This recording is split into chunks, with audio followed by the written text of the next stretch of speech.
For 12 years, I paid for a house I didn't own. Every month, $1, $800 for the mortgage insurance repairs. I watched my mother's name stay on the deed while mine stayed invisible. I told myself it was love. I told myself family meant sacrifice. Then came my sister's 30th birthday. 20 relatives packed into that living room, champagne glasses clinking, Brianna laughing as she announced her new car. My mother beaming with pride, the kind of pride she'd never once aimed at me, and then she turned, pointed straight at my face, and said the words that would unravel everything. Brianna, remember this. Don't ever end up poor like your sister. The room exploded with laughter. I felt 20 pairs of eyes burning into my skin. My cheeks flushed. My hands went cold around my wine glass. I smiled and whispered, "It's okay." But that night, I discovered something in my old emails, a document my mother had hidden for years. Something that revealed her plan wasn't just cruelty. It was calculated theft. Have you ever been the family secret everyone benefited from, but no one acknowledged? My name is Kelsey Morgan. I'm 38 years old, a senior financial analyst at an investment firm, and for the past 12 years, I've been the invisible foundation holding my family together. Tonight, sitting in my modest one-bedroom apartment with my cat Oliver, purring on my lap, I finally stopped. My phone hasn't stopped buzzing since midnight. 47 missed calls. The family group chat has exploded past 200 messages. For 12 years, I answered every call, solved every problem, paid every bill. Tonight, I watch the screen light up again and again, and I do nothing. Oliver stretches unbothered. I envy him. He doesn't know what it feels like to be the person everyone needs, but no one sees. I wasn't always invisible. Or maybe I was, and I just didn't notice until it was too late. Growing up, my younger sister Brianna was the sun, and the rest of us were just planets in her orbit. She was beautiful, outgoing, the kind of girl who walked into a room and made everyone turn. I was Brianna's older sister. When I got straight A's, Mom said, "That's nice, honey." When Brianna passed a math test, there was cake. I learned early that my role wasn't to shine. It was to be reliable, steady, the one who didn't need anything. Mom's favorite phrase was, "Brianna needs more support. Kelsey can handle herself." So I handled myself. I handled everything. 12 years ago, my father was dying. Heart disease had stolen his strength, and we all knew the end was coming. He called me to his bedside one afternoon, his hand trembling as he reached for mine. "You're the strongest one in this family," he said. "Promise me you won't let your mother and sister lose the house." I promised. What else could I do? He was my father. He was dying. I would have promised him anything. 2 months after we buried him, Mom came to me with paperwork. The bank wouldn't refinance the mortgage in her name alone. Her credit wasn't good enough. She needed a co-signer. I was 26, still raw with grief, still clinging to the promise I'd made. I signed without hesitation. My name went on the loan. But somehow, it never went on the deed. "We'll add you later," Mom said. "It's just paperwork." Later never came. For 12 years, I've paid $1,800 every month. Mortgage, insurance, repairs. My name on that loan meant the debt showed on my credit report, dragging down my numbers, making everything harder. I could have bought my own place years ago if I hadn't been carrying a $100,000 anchor that belonged to someone else. Instead, I rent. I drive a 10-year-old Honda. I tell myself it's temporary. It's been 12 years. 3 years ago, I ended a relationship with a man I loved because he couldn't understand why I kept sacrificing for people who never sacrificed for me. "They're using you," Marcus said. "When are you going to see it?" I chose family over him. I thought that meant something. Then came Brianna's birthday, the laughter, the humiliation, Mom's words ringing in my ears as I drove home with shaking hands. And then I remembered something. Last year during audit season, Mom had shown up at my office. "Emergency," she'd said. "The insurance company needs your signature by 5 o'clock or we lose coverage." I was buried in spreadsheets, deadline breathing down my neck. She pushed papers in front of me. "Did you read everything?" I asked. "Of course," she said. "It's the same as every year." I signed without looking. Now, alone in my car with my mother's laughter still echoing in my skull, that memory felt different, wrong. Why had she been so insistent? Why couldn't it wait? What had I actually signed that night? I didn't plan revenge. I just decided to stop being invisible. But first, I needed to answer one question. What exactly did I sign last year? And why was my mother so desperate for me to sign it without reading? The answer came slowly in pieces, each one worse than the last. 3 days after the birthday party, my phone rang. Mom. For a moment, I considered not answering, but old habits die hard, and 12 years of conditioning is difficult to break in 72 hours. I picked up. Kelsey, honey, the roof is leaking again. That spot near the chimney. Can you call someone to look at it? You know how these contractors try to overcharge me when I call myself. No hello, no how are you, no mention of the party. No apology for publicly humiliating me in front of 20 relatives. Just another request delivered with the casual entitlement of someone asking a waitress for more water.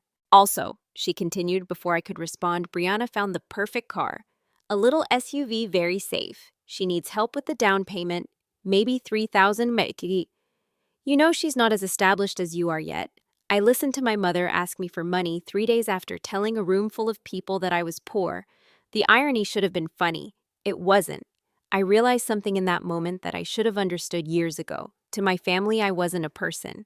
I was a resource. An ATM with a heartbeat. They didn't see the contradiction because they didn't see me at all. I told her I would think about it. She said thank you in that tone that meant she expected a yes. I hung up and sat in silence for a long time. That evening, I made the mistake of checking social media. Brianna had posted her birthday photos. There she was glowing, surrounded by family holding a glass of champagne. The caption read, 30, and thriving, thanks mom for always believing in me.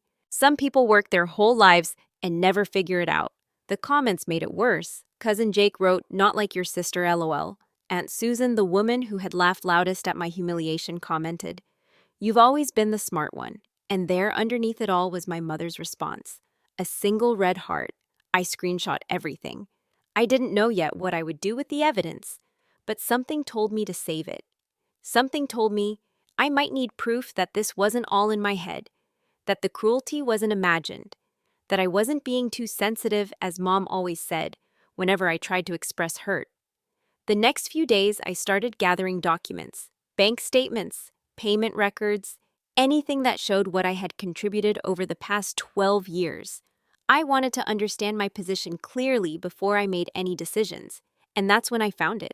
Buried in an old email folder forwarded to me by accident 5 years ago in a chain I had never fully read was a bank notification, a confirmation letter that had been sent to my mother's address. I read it 3 times to make sure I understood. The letter clearly stated, this confirms Kelsey Morgan is co-signer and primary payer on mortgage account number, followed by the account details. 5 years ago, my mother had received this letter 5 years ago. She had known for at least 5 years exactly who was paying for her house. Every payment, every month, my name, my money. She knew. The public humiliation at Brianna's birthday wasn't ignorance. It wasn't a mother who didn't realize what her daughter had sacrificed. It was a choice. A deliberate choice to mock me in front of family while knowing full well that I was the reason she still had a roof over her head. I sat with that knowledge for 2 days. It burned in my chest like something toxic, something I needed to expel before it poisoned me completely. Then I called a lawyer. Marcus Webb was a real estate attorney a colleague had recommended. I sat in his office and explained my situation as calmly as I could. He listened without interrupting, occasionally making notes on a yellow legal pad. When I finished, he leaned back in his chair and studied me with an expression I couldn't quite read. Let me make sure I understand, he said. You're the co-signer on the mortgage. You've made every payment for 12 years, but your name isn't on the deed. I confirmed this was correct. He shook his head slowly. So, you're legally responsible for over $100,000 in debt on a property you have no ownership claim to. If your mother defaults, they come after you. If she sells the house, you get nothing. If she dies, the property goes to whoever she names in her will, and you're still on the hook for any remaining balance. Hearing it laid out so plainly made my stomach turn. Then he asked 2 questions that stopped me cold. Do you know if your mother has a will? Do you know what's in it? I didn't. I had never thought to ask. Parents don't talk about these things, and children don't ask, or at least I hadn't. Then he asked about any documents I might have signed related to the property. I mentioned the insurance paperwork from last year. The emergency signature mom had needed so urgently. His expression changed. Something dark passed across his face. Get me a copy of that document, he said, as soon as possible. That night, I called my mother. I kept my voice like casual, as if nothing was wrong. Hey, Mom, I need a copy of that paperwork I signed last year. For my records, tax stuff. Her response was smooth, too smooth. Oh, honey, I'm not sure where I put that. You know how my filing system is. Everything's a mess since your father passed. I'll look for it this weekend. The weekend came and went. I asked again. Still looking, sweetie. It's somewhere in the garage boxes. You know how it is. She never produced it. Every time I asked, there was another excuse, another delay, another promise to look that never resulted in finding anything. I didn't push. Pushing would alert her that something was wrong, that I was asking questions, that I was waking up from 12 years of blind obedience. Instead, I acted quietly. I called the insurance company directly. I gave them my name, the property address, and asked about any documents that would have required my signature in the past 2 years. The representative was helpful. She searched their records thoroughly. There was nothing. No document, no signature requirement. No emergency that needed resolution by 5 o'clock on that day. My mother had rushed into my office. Whatever I signed, it wasn't insurance. After that, I moved quickly. I contacted my bank and removed myself from the automatic mortgage payment. 12 years of transfers stopped with a single phone call. I gathered every bank statement from the past 12 years and compiled them into a single file. $259,000. That's what I had paid for a house I didn't own. I wrote a short email and attached everything. Then I scheduled it to send automatically on the first of the month, the day the mortgage payment was due. I asked my lawyer to investigate further, search the county records for any documents filed with my signature, find out if my mother had a registered will, and most importantly, find out what that paper actually was, the one I signed without reading because I trusted my mother. The first of the month arrived. My email was sent, but I wasn't just waiting for them to notice the missing payment. I was waiting for my lawyer to call back with answers. Because whatever I signed, whatever my mother had been planning all these years, I was about to find out. The answer came faster than I expected, though not from my lawyer. It came from my family in a flood of panic I had never witnessed before. I was sitting on my couch that evening, Oliver curled up beside me, when my phone began to buzz. The first message appeared at exactly 6:47. Mom in the family group chat, all capital letters, Kelsey, call me now. 5 minutes later, Brianna. What the hell did you do? I watched the messages roll in without responding. At 7:08, Mom again. This isn't funny, the bank called. There's no payment. Then Aunt Susan chimed in confused. Linda, what's happening?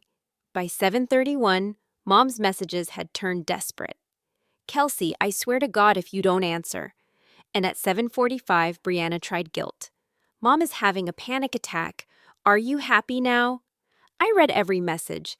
I didn't respond to any of them. For 12 years, I had jumped whenever they called. I had dropped everything to solve their problems, pay their bills, smooth over their emergencies. Tonight, I sat in my quiet apartment and let them wonder. Let them worry. Let them feel for the first time what it was like to need something from someone who wasn't answering. At 8 o'clock, I received a read receipt notification. Mom had opened my email. I imagined her sitting at her kitchen table scrolling through 12 years of bank statements. Every payment I had made, every month. Every sacrifice documented in black and white.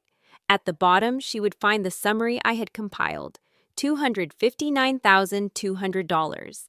And beneath that, a single sentence. I kept my promise to Dad. Now I'm keeping my promise to myself. The phone calls intensified after that. Mom called over and over. I counted 47 attempts before I finally picked up. I don't know why I answered. Maybe I needed to hear her try to explain. Maybe I needed to know if she would even attempt honesty. Or maybe after 12 years of silence, I finally had something to say. Kelsey!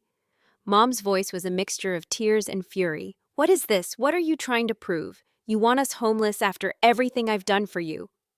I let her words hang in the air for a moment. Everything she had done for me. I almost laughed. Everything you've done for me. My voice was steady, almost clinical. I barely recognized it as my own. You mean letting me pay $259,000 for a house I don't own? You mean telling everyone at Brianna's birthday that I'm poor while you cash checks I wrote every single month? You knew, Mom. The bank sent you a letter 5 years ago confirming I was the primary payer. You've always known exactly who kept that roof over your head. Silence, long and heavy. I could hear her breathing on the other end, rapid and shallow. Then she tried to pivot. That letter, I didn't really understand what it meant. You know how confusing bank paperwork is.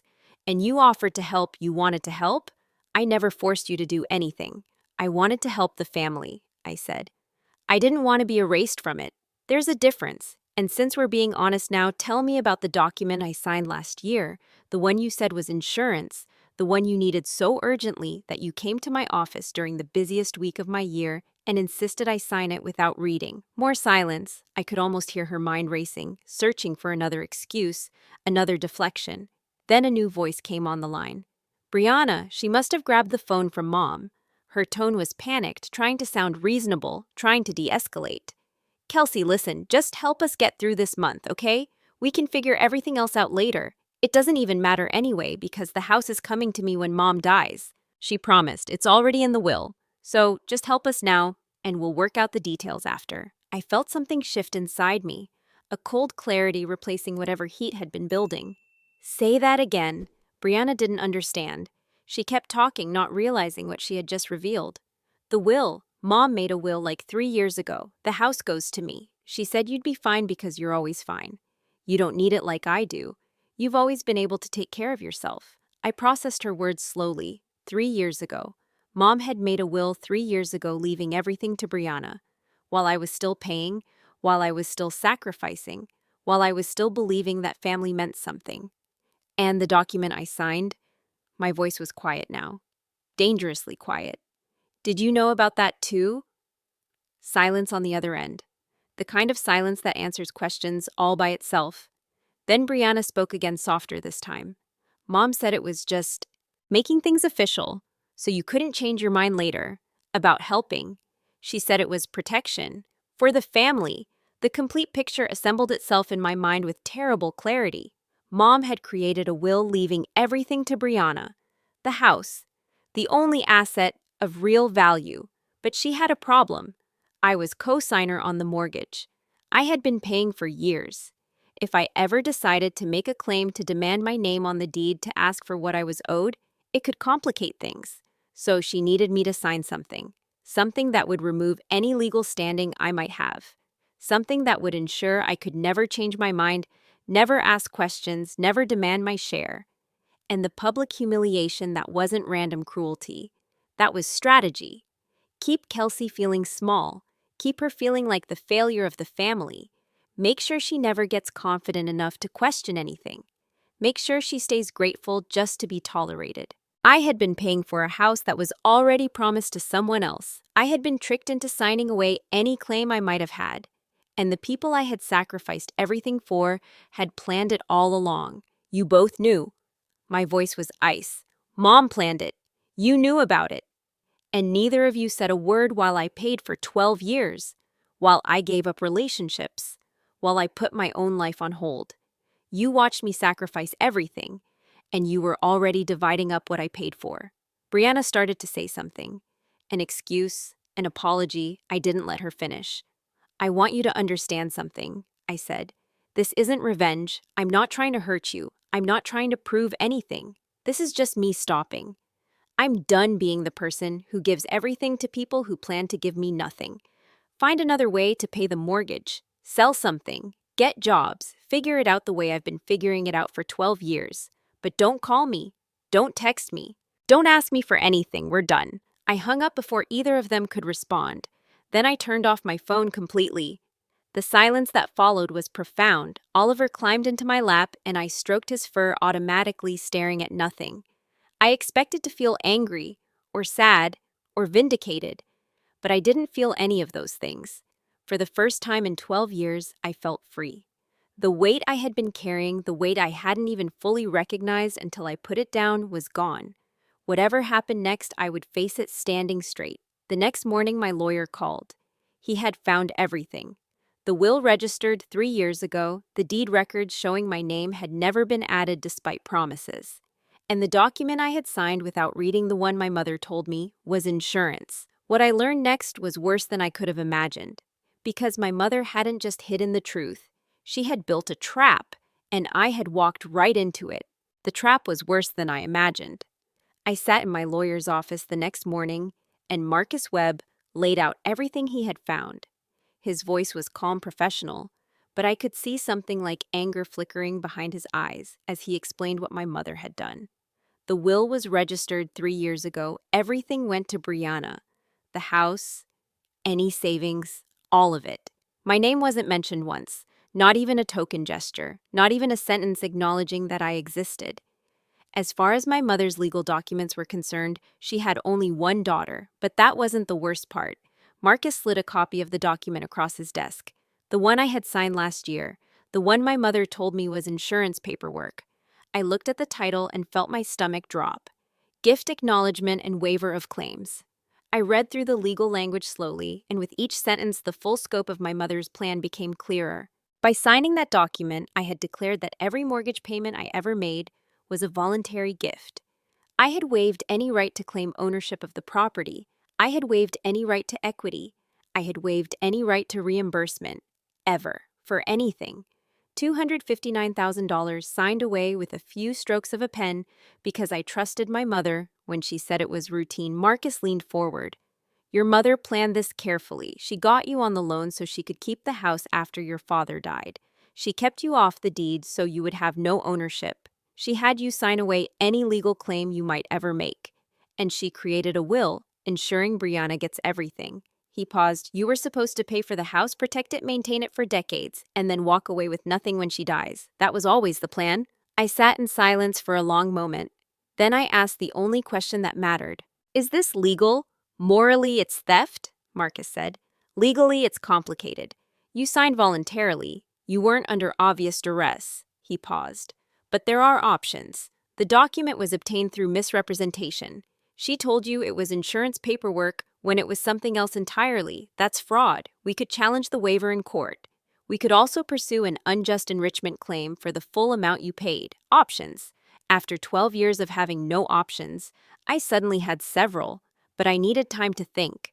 While I was processing the betrayal, reality was arriving at my mother's house. The mortgage was overdue. The bank sent warning letters.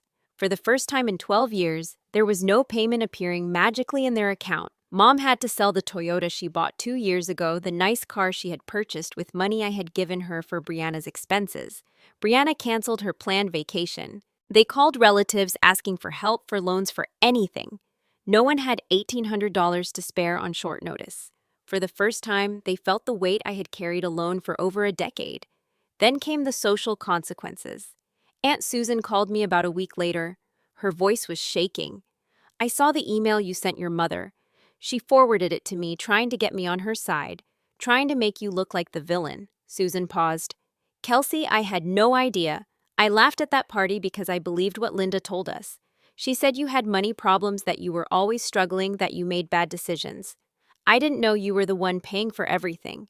I didn't know I was laughing at the person who kept that house standing. I didn't know what to say. Aunt Susan had been one of the loudest voices mocking me, but she sounded genuinely horrified now. Within weeks, the truth spread through the extended family like wildfire. Mom had tried to control the narrative, but my email was too detailed, too documented. Bank statements don't lie. Relatives who had mocked me at the birthday party started calling to apologize. Some stopped speaking to Mom and Brianna entirely. The story flipped completely. The poor daughter, everyone pitied, became the hero who had sacrificed everything.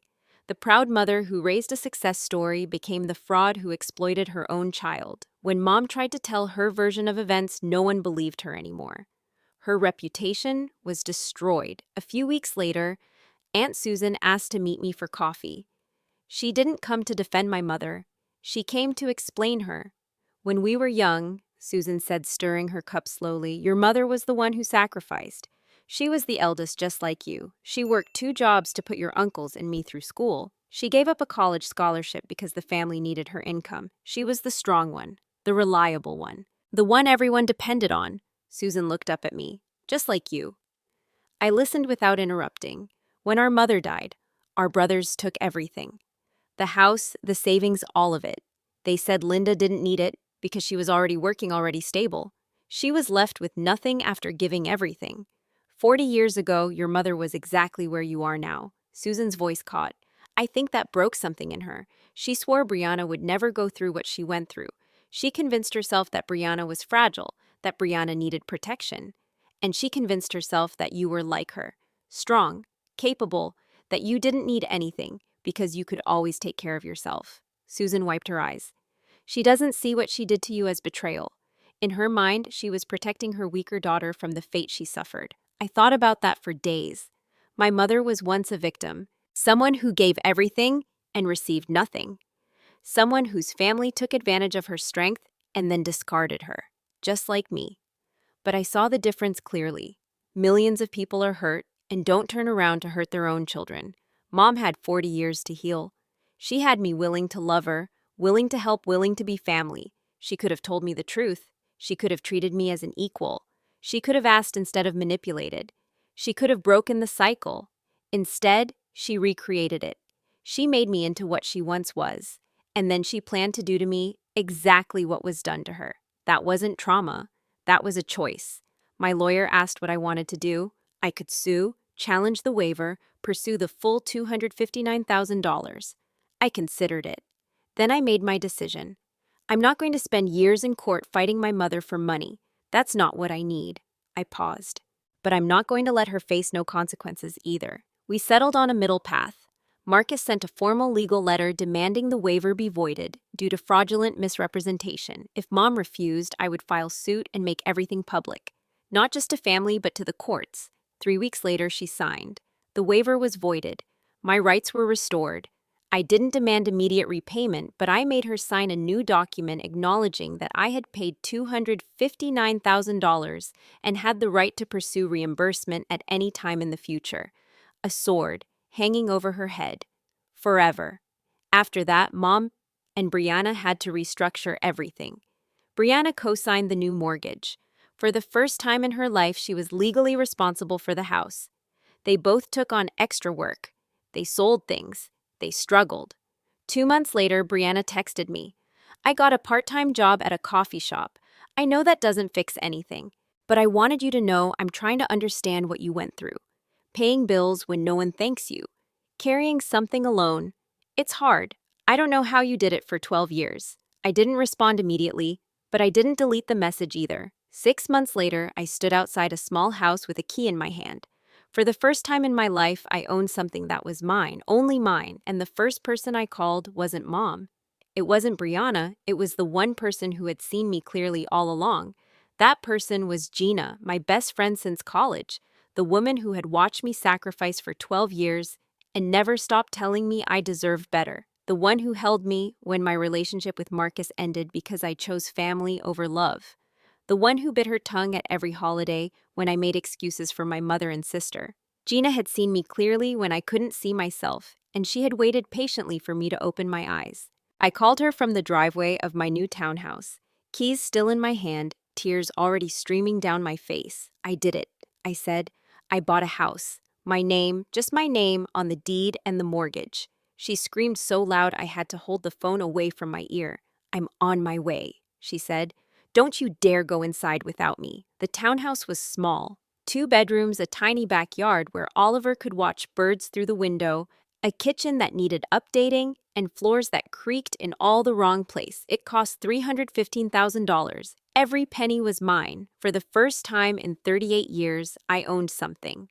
Not co-signed, not shared, not paying for someone else's name on the paperwork. This house belonged to me. I walked through the empty rooms, slowly running my hand along the walls. 12 years of payments for someone else's house. $259,000 poured into a property I had no claim to. And now this, my own place. My own walls, my own future. I sat down on the floor of the living room and cried. Not from sadness, not from anger, from relief, pure overwhelming relief. The weight I had carried for so long was finally completely gone. Gina arrived an hour later with champagne and plastic cups because she knew all my glasses were still packed in boxes somewhere. We sat on the floor with our backs against the wall, drinking and laughing and crying a little more. Finally, Gina said, raising her cup. Finally, finally, finally, I laughed. You've been saying that for 12 years. Because I've been right for 12 years. She clinked her cup against mine. to houses that belong to the people who pay for them, to names on deeds, to friends who tell you the truth even when you don't want to hear it. I smiled. To chosen family. We sat there until the champagne was gone and the sun had set, talking about everything and nothing. For the first time in longer than I could remember, I felt like myself. Not the reliable daughter, not the invisible sister, not the family ATM, just Kelsey, just me. 18 months passed. Life settled into something new. Brianna's journey wasn't linear. In the beginning, she was resentful and defensive. She looked for shortcuts, tried to find ways around the hard work of paying her own bills. There were setbacks, moments when I wondered if she would ever really change. But somewhere around month 8, something shifted. She got promoted at work, not because anyone pulled strings or made calls on her behalf, but because she actually performed. She earned it herself, maybe for the first time in her life. Then came the text that surprised me most. 18 months after everything exploded, Brianna wrote, "I asked Mom to change the will. She did it last week, 50-50 now. I know that doesn't fix what happened, but I wanted you to know, it's official." There was a pause in the message. Then she continued, "I told my therapist about everything. She says I have a lot of work to do, understanding how I benefited from a system that hurt you. It's uncomfortable, but I'm trying." I read that message 3 times. I didn't respond for a week. I needed to sit with it to decide what it meant and what I wanted to say. When I finally wrote back, I kept it simple. "Thank you for telling me. I'm glad you're doing the work. That matters." It wasn't forgiveness. I wasn't ready for that, and I wasn't sure I ever would be. But it was a door no longer slammed shut, a possibility left open for whatever might come. Mom was harder. She had apologized multiple times, but her apologies always curved back toward justification. "I was trying to protect your sister. I didn't mean to hurt you. I thought you were strong enough to handle it." She never said the words I needed to hear. She never said, "I was wrong. I planned to take from you. I deceived you deliberately." The self-deception ran too deep. She needed to believe she was protecting Brianna, not exploiting me. That belief was the wall she had built around her guilt, and I couldn't tear it down no matter how much I wanted to. I had to accept that my mother might never fully own what she did. She might go to her grave believing she was a good mother who made hard choices. That was her burden to carry, not mine. I could only choose not to live inside her delusion anymore. 18 months after I stopped paying, I invited Mom to dinner at my new house, but I set rules. She had to drive herself. She had to bring a dish. We would not discuss money, the old house, the past, or Brianna's needs. Just dinner, just 2 people trying to find what remained between them. She arrived on time. She walked through the front door and looked around slowly, taking in the small living room, the garden visible through the back window, Oliver's cat tree in the corner. For a long moment, she said nothing. Then, "It's beautiful, Kelsey. You did good." No, how did you afford this? No comparisons to Brianna, just acknowledgement. We ate together. It was awkward. There were long silences, but there was no cruelty, no hidden agendas, no requests for money or favors, just 2 people sharing a meal and trying to figure out if there was anything left to salvage. Before she left, Mom paused at the door. "I know you think I don't understand what I did. Maybe you're right. Maybe I'll never see it the way you do." She took a breath. "But I'm seeing a therapist now. First time in my life. She's making me look at things I've spent 60 years avoiding." She met my eyes. "I'm not asking you to forgive me. I'm just asking you to know that I'm trying." I nodded. "That's a start, Mom. We'll take it slow." After she left, I sat on my back porch with Oliver in my lap, watching the stars come out. I thought about cycles. My grandmother took everything from my mother. My mother tried to take everything from me. The pattern was supposed to continue, passed down through generations like a curse, but it won't because I chose differently. Not revenge, just boundaries. Not hatred, just clarity. I stopped being invisible. I stopped being the silent giver who asks for nothing. I stopped perpetuating a cycle that had already claimed one generation. My father called me the strongest one in the family. For a long time, I thought that meant I should carry everything alone. I was wrong. Strength isn't carrying what others should share. Strength is knowing when to put it down. My mother was hurt 40 years ago. She had a choice: break the cycle or repeat it. She chose repetition. I'm choosing something different. I haven't forgiven her completely. Maybe I never will. But I've stopped needing her to see the truth before I can move forward. My freedom doesn't depend on her confession. And I've forgiven myself for trusting too much, for hoping too long, for waiting 12 years to see my own worth. Sometimes to be seen, you don't have to speak louder. You just have to stop making yourself invisible. Today, when people ask about my family, I tell them the truth. I have a mother who's learning to look in the mirror, a sister who's learning to stand on her own, and a house with my name on it on both the loan and the deed. We're not perfect, we're not even close, but we're honest now. And from honesty, something new can grow. Whether it does or not, that's up to them. Either way, I'll be fine. I've always been fine. The difference is now I know I deserve to be. Thank you for staying with me through every part of Kelsey's journey. Before we close this story, I want to take a moment to reflect on the deeper lessons hidden within it, because stories like this are more than just entertainment. They serve as mirrors reflecting truths about our own lives that we sometimes don't want to face, but desperately need to see. The first lesson Kelsey's story teaches us is perhaps the most vital one. Being the strong one in your family does not mean you must carry every burden alone until it breaks you. So many of us, particularly women who were raised to believe that sacrifice equals love, have spent our lives giving without ever asking what we might receive in return. We were taught that good daughters don't complain, that reliable sisters don't set limits, that loving mothers put everyone else first without exception. Kelsey believed this for 12 long years. She thought honoring her father's dying wish meant pouring herself completely empty for people who never once tried to refill her cup. But here's the truth, that nobody tells you when you're young. Genuine strength isn't measured by how much suffering you can endure in silence. Genuine strength is having the clarity to recognize when a burden was never truly yours to carry, and the courage to put it down even when the people who benefited from your sacrifice call you ungrateful for stopping. The second lesson is more painful because it challenges our deepest beliefs about what family should mean. Sometimes the people who share our blood are the very ones who wound us most intentionally. Growing up, we're taught that family is sacred, that family will always be there for us, that family loves unconditionally. But reality is often crueler than those fairy tales. Some families see kindness as weakness to exploit. Some families confuse love with obligation and generosity with something they're simply owed. If you recognize your own life in Kelsey's experiences, if you have spent years giving everything to relatives who only ever took, please hear this clearly. Seeing the truth about toxic family dynamics is not betrayal. Protecting your heart is not abandonment. Choosing your own peace and well-being is not selfishness. It is the most fundamental form of self-respect that every human being deserves. The third lesson speaks to something that echoes across generations. Kelsey's mother was herself a victim, once betrayed by siblings who took everything she sacrificed for.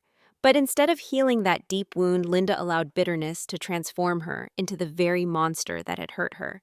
She recreated her own tragedy with her own daughter, cast as the new victim. This is precisely how generational trauma perpetuates itself, not through fate or destiny, but through individual choices made by wounded people who refuse to heal.